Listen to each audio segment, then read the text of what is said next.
क्या कोर्ट से बाहर सुलझ सकता है अयोध्या विवाद? हमारा मुद्दा आज का इसी पर।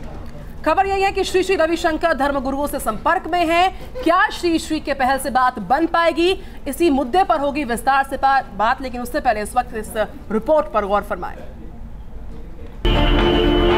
क्या कोर्ट के बाहर सुलझेगा अयोध्या विवाद? क्या इमाम और संत मिलकर निकालेंगे अयोध्या का समाधान? क्या श्री श्री रविशंकर की मध्यस्थता से बनेगी बात? आर्ट ऑफ लिविंग की तरफ से यही संकेत दिए जा रहे हैं। आर्ट ऑफ लिविंग की तरफ से दिए गए बयान में कहा गया है कि श्री श्री रविशंकर इमाम और धर्मगुरुओं के संपर्क में हैं। इनमें निर्मोही अखाड़ा के आचार्य रामदास भी शामिल हैं। आर्ट ऑफ लिविंग के मुताबिक श्री श्री रविशंकर को लगता है कि अभी माहौल अनुकूल है और दोनों पक्षों को बैठकर कोर्ट के बाहर मसले को सुलझा लेना चाहिए। हम सब लोग बैठ के देखिए, एक अवसर है, एक मौका है जिसमें दोनों समुदाय एक दूसरे के जो भाव को, एक मैत्री भाव का प्रदर्शन कर सकते हैं, एक आपसी भाईचारा का एक संदेश दे सकते हैं। कोर्ट से जो होता है वो होता ही है। आर्ट ऑफ लिविंग फाउंडेशन की तरफ से दिए गए बयान में ये भी कहा गया है कि अभी किसी भी नतीजे पर पहुंचना जल्दबाजी होगी और ये चर्चा सरकार के स्तर पर नहीं हो रही। सुलह की कोशिशों की खबर के बीच all India Muslim personal law board ने रविशंकर के साथ मुलाकात की खबरों से इनकार किया है। हालांकि बोर्ड का कहना है कि उन्हें मीटिंग से कोई गुरेज नहीं है। पहल की कोशिशों की खबर का चौतरफा स्वागत हुआ है। गुरुजी की इन कोशिशों को इस कैवियट के साथ में कि हम उनकी इज्जत, एहतराम और उनके जो वक़ार है उस पर किसी किस्म का कोई धब्बा नहीं लगना चाहिए। हम चाहते हैं कि ये चीज़ आगे बढ़े और अगर ये फैसला हो सकता हो तो हम ज़रूर फैसले के ऊपर तैयार होंगे, और अगर किसी तरह से कोई फैसला नहीं हो सकता हो तो हमें सुप्रीम कोर्ट के ऑर्डर का इंतजार करना चाहिए। मुझसे फ़ोन पर बात किया था कि रविशंकर जी आपसे बात करना चाहते हैं। अब सवाल ये है, जब वो बात करेंगे तो देखेंगे। हम बात करने में कोई हमें गुरेज तो नहीं है, लेकिन बात वो करना चाहेंगे तो मैं करूँगा। कोर्ट के फैसले के आधार पर इसका समाधान हो तो, या फिर जो है वो सबसे अच्छी स्थिति तो यही है कि जिसमें बातचीत के माध्यम से आपसी सहमति से इसका समाधान हो जाए। कोर्ट के बाहर सुलह की कोशिशों के बीच अहम सवाल पक्षकारों का है। हमारे यहाँ मौलाना फिरंगी महल के खालिद रशीद साहब हैं, फारूकी जफर फारूकी जो है वो वक्फ बोर्ड के चेयरमैन हैं। ये लोगों से बात करें और इस बात का समाधान के लिए आगे आवें। अगर इन्होंने पहल किया है तो बड़ी अच्छी बात है, हम उनके पहल का स्वागत करते हैं। जैसा वो कह रहे हैं वो किसी से नहीं मिले हैं, केवल यहाँ पर राजा रामचंद्र जो दास हैं निर्मोही अखाड़ा के जो पैरोकार हैं, उन्हीं से, केवल वही जा कर के उनसे मिले हैं। इन्हीं दोनों के बीच में वार्तालाप हुई है जैसा मुझे मालूम है, और किसी भी जो और पक्षकार हैं उनसे किसी से नहीं मिले हैं। और यदि वो प्रयासरत हैं तो सभी पक्षकारों से मिलना पड़ेगा। अयोध्या विवाद को अदालत से बाहर सुलझाने की कोशिश पहले भी हो चुकी है, लेकिन तब बात नहीं बनी क्योंकि मुद्दे पर पक्षकारों के बीच एक राय कायम नहीं हो पाई थी। अयोध्या विवाद में 2010 में इलाहाबाद हाई कोर्ट का फैसला आया था। फैसले के खिलाफ सुप्रीम कोर्ट में याचिका दाखिल की गई। सुप्रीम कोर्ट मामले की सुनवाई कर रहा है। इस अहम मामले की अगली सुनवाई 5 दिसंबर को होगी। Team news nation. तो सुलझेगा अयोध्या विवाद और श्री श्री रविशंकर के इस फॉर्मूले से क्या बन पाएगी बात? खास मेहमानों का पैनल हमारे साथ है। आइए तारुफ कराते हैं आपका इन तमाम खास मेहमानों से। हमारे साथ विनोद बंसल जी हैं जो कि विश्व हिंदू परिषद के स्पोक्स पर्सन है। स्वागत है आपका बंसल जी। एच.एस. रावत साहब हैं स्टूडियो में, धर्मगुरु हैं, आपका भी स्वागत है। हमारे साथ आदित्य कृष्णगिरी हैं, धर्मगुरु स्टूडियो में मौजूद हैं। बिल्कुल, हमारे साथ वसीम गाजी साहब भी जुड़ रहे हैं। आप बाबरी मस्जिद एक्शन कमेटी के सदस्य रह चुके हैं। साथ में मौलाना अतहर हुसैन दहलवी साहब धर्मगुरु भी जुड़ रहे हैं। और बुनियादी सवाल ये कि जो मामला 132 साल से अदालत में है, क्या वो अब अदालत के बाहर सुलझने वाला? निश्चित तौर पे वसीम गाजी साहब, मैं आपके पास आना चाहूंगी। इस प्रस्ताव को आप कैसे लेते हैं? इस मध्यस्थता की पहल को आप कैसे लेते हैं? आप स्वागत करते हैं?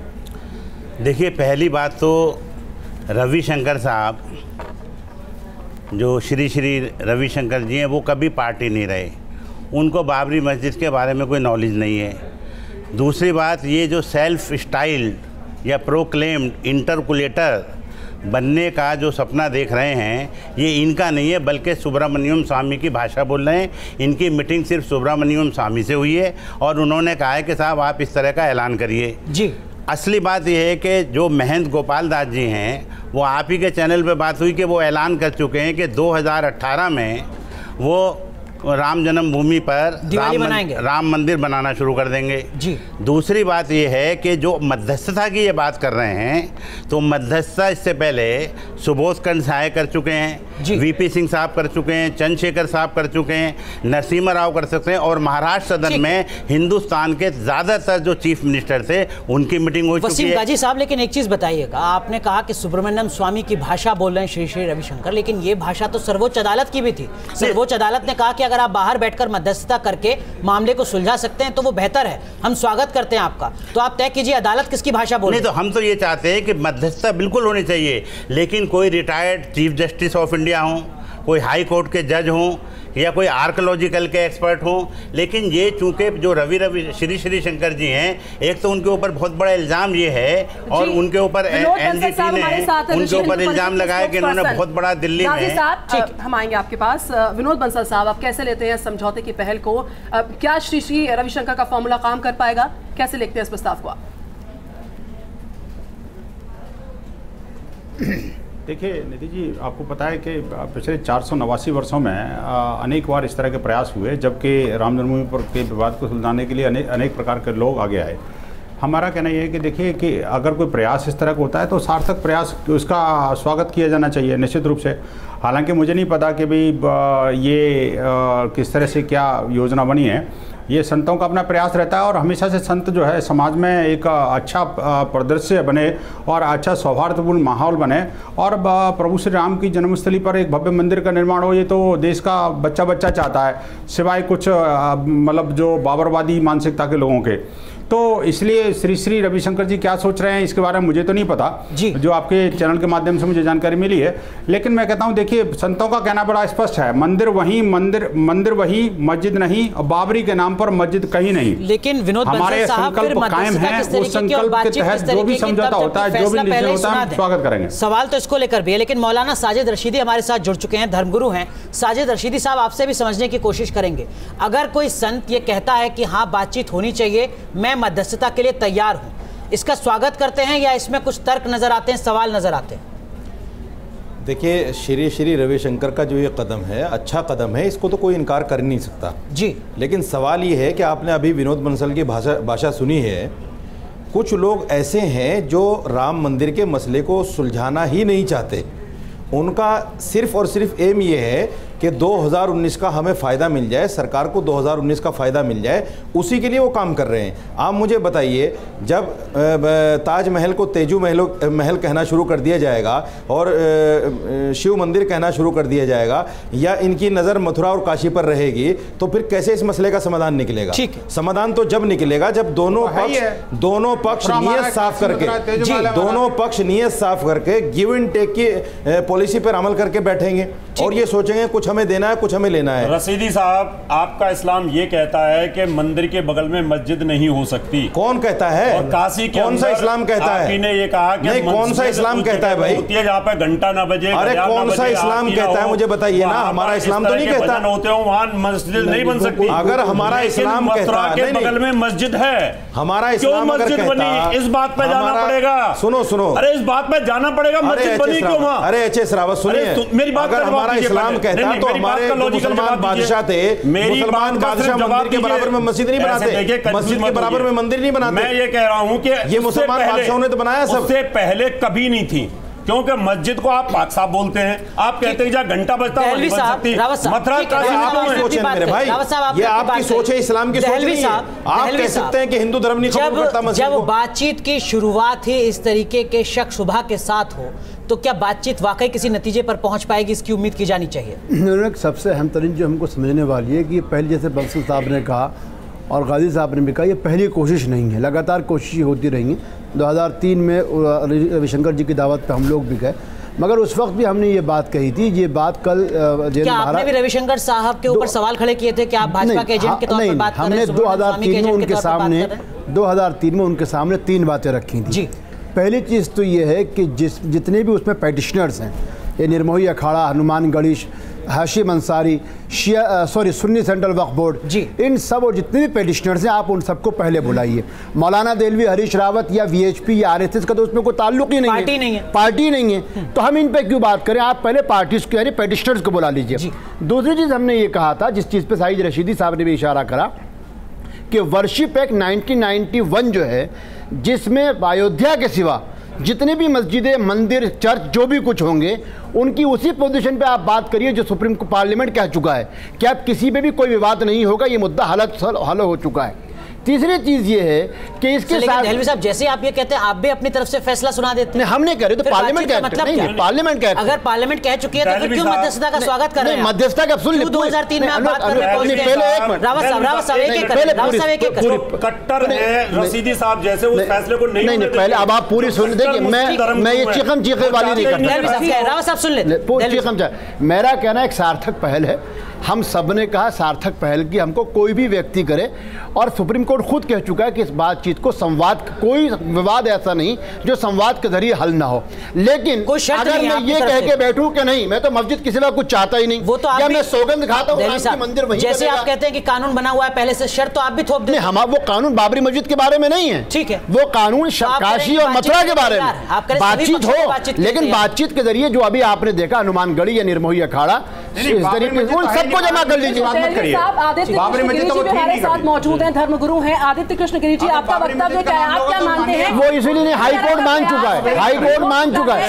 फिर कोशिश की जा रही है, पहले पक्षकारों के बीच में एक मत एक राय नहीं बन पाई थी, इस बार रविशंकर कह रहे हैं कि माहौल बदला है, लोग शांति पसंद कर रहे हैं, तो आपको क्या लगता है इस बार बात बन पाएगी अगर पहल यहाँ पर सकारात्मक नजर आ रही है आपको? देखिए, माहौल की जहाँ तक बात है तो संत समाज ने हमेशा सकारात्मक माहौल बनाने का प्रयास किया है, और इसके पहले भी बहुत बार, कई बार ऐसा हुआ कि संतों ने आकर के मध्यस्थता करने का प्रयास किया है, और वो इस बारे में आगे भी बढ़े हैं। अभी पिछले साल निरंजनी अखाड़े की जो श्री महंत हैं और अखाड़ा परिषद के अध्यक्ष हैं नरेंद्र गिरी जी, उन्होंने पूरा प्रयास किया कि इस मामले को सुलझाया जाए, और संत समाज ये मानता है कि मुस्लिम समाज को आगे आकर के, चूँकि वो अयोध्या में भगवान श्री राम की जन्मभूमि है, इसलिए मुस्लिम समाज को आगे आकर के राम मंदिर के लिए पहल करनी चाहिए। ठीक है, लेकिन साजिद रशीदी साहब, 132 साल से मामला अदालत में चल रहा है, क्या ये रॉकेट साइंस जैसी स्थिति है कि देश को आज़ादी मिले 70 साल बीत जाते हैं, 130 साल से मामला अदालत में है और आप नतीजे पर नहीं पहुंच पाते? मामला सरकारों के बीच में नहीं है, कुछ पक्षकारों के बीच में है, तब जाके। देखिए, एक चीज़ मैं आपको बता दूं, इसलिए नतीजे पर नहीं पहुंच पा रहे हैं चूँकि इसमें राजनीति का बहुत बड़ा दखल है। जो सियासी पार्टियां हैं वो सियासी पार्टियां इस मसले को हल नहीं करना चाहती, उनकी नीयत साफ नहीं है, इसमें कोई दो राय नहीं है। लेकिन कल मेरे साथ में एक चैनल पर जो है निर्मोही अखाड़े के राजा राम जी थे, उन्होंने ये कहा कि सिर्फ इसमें दो पक्षकार हैं जी, सुन्नी सेंट्रल वक्फ बोर्ड और हम, यानी उन्होंने तीसरे पक्ष को ही नकार दिया। जब आप इस तरह की बातें करेंगे और रविशंकर जी के साथ भी बैठेंगे तो फिर कहां से आप इस मसले का समाधान निकाल सकते हैं? पहले तो आप अपनी नीयत साफ कीजिए, आप भी नीयत साफ कीजिए, संत समाज भी नीयत साफ करे, मुस्लिम समाज भी नीयत साफ करे, और सरकार भी इसमें अपनी नीयत साफ करे। विनोद बंसल साहब, क्या संत समाज की नीयत साफ है? क्या सरकार की नीयत साफ है? क्या बीएचपी की नीयत साफ है? क्या भाजपा की नीयत साफ है? बीएचपी पार्टी नहीं है। निधि जी, मैं एक बताऊं आपको, देखो संत समाज की नीयत के बारे में ऐसा कहना भी पाप है कि वो नीयत खराब है उनकी। वाह वाह। देखिए, पूज्य संतों ने एक निर्णय दिया है और वो पूरे समाज के लिए निर्णय है, और हिंदू समाज पूरा जो है ना इस बात को एक मत से जानता है, और उनकी आज्ञा के पालन के लिए बिल्कुल कृत संकल्प है कि मंदिर बनेगा तो जन्मभूमि बनेगा। अब चुप रहिए, आप चुप रहिए, बीच में कि बीच में मत बोलिए पक्षी नहीं है, प्लीज। तो ये नियत का खोट नहीं तो और क्या है? लेकिन निधि जी जरा इनको रोको। हाई कोर्ट 3 पक्षों को मान चुका है। नहीं, हाई कोर्ट 3 पक्षों को मान चुका है। राजा राम जी तीसरे पक्ष को नकार रहे हैं। विनोद बंसल साहब कैसे नियत साफ कह सकते हैं? विनोद बंसल साहब कहें अपनी बात। निधि जी, ये जो इनका आचरण है ना, हमेशा से हर चैनल पे ऐसे रहता है, अतिवादी प्रवृत्ति इनकी रहती है। चैनल पे जो है ना बीच में बोलते हैं, मैं बीच में नहीं बोलूंगा, मेरा संकल्प है। आप गलत बोलते रहो, झूठ बोलते रहो, हम सुनते रहो, बैठे संतों ने तय किया है, झूठ बोलते रहो और हम सुनते रहे। देखिए, फिर बीच में बोले, फिर बीच में बोले। अरे कुछ तमीज सीख लो यार, चैनल पे बैठे हो आप। देखिए, एक नेशन चैनल पे बैठे हो आप, रुकिए सुनिए। आप बहुत जब आपको बोल दिया कभी उन्होंने चुप रहिए, तो मेरे से बात करें, मैं बोलूंगा जवाब दूंगा। आप क्यों जवाब दे रहे हो उसको? आप बीच में क्यों जवाब दे रहे हैं? आप सुनिए, फरमाइए बंसल जी। निधि जी, मेरा एक निवेदन ये है, मैं कह रहा हूँ कि संतों ने ये बड़ा स्पष्ट तौर पर आदेश दिया हुआ है कि देखिए जन्मभूमि पर मंदिर बनेगा और कोई नई मस्जिद अयोध्या की सांस्कृतिक सीमा में स्वीकार नहीं है। और तीसरा उन्होंने निर्देश दिया था कि बाबर के नाम पर देश में कहीं भी हम मस्जिद बर्दाश्त नहीं करेंगे। ये तीन जो उन्होंने संकल्प लिया है, जो संकल्प में आदेश व्यक्त किया है, पूज्य संतों ने कहा है हम उस संकल्प कृत संकल्प हैं और हम उसके पालन करने के लिए हम पूरी तरह से हम तैयार हैं। अब इस संकल्प के दायरे में जो भी समाधान निकलता है हम स्वागत करते हैं। एक बात, दूसरी बात ये कि मान